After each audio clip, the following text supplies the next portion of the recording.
this second V6 video tutorial, we're going to look at how we can set local settings for multiple operations.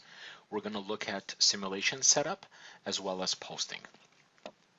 Let's say we want to set some local settings for the two operations here. So I go ahead and select both operations. Now our third button here is RobotMaster Local Selected Settings.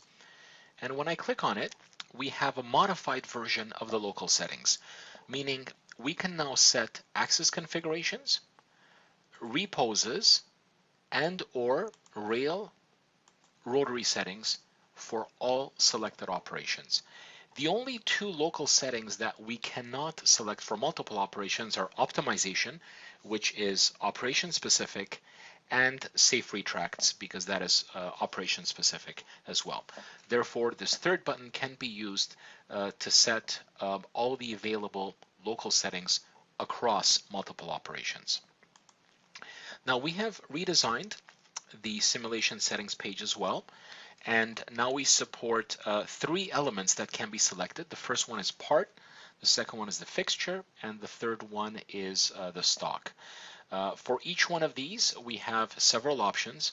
All here means that all geometries on the screen will be selected or assigned to part.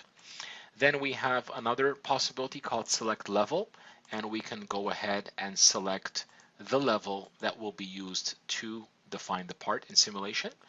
We can also click on select file, and we can go and specify an external STL file that will specify the part, fixture, or stock. And the last option is same, which means unchanged, meaning whatever the state of the part is currently, that state will be unchanged.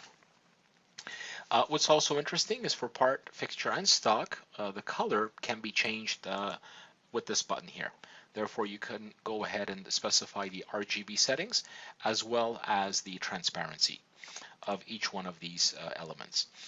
If you have a picture of the robot defined with your robot setup, that picture is displayed here as well.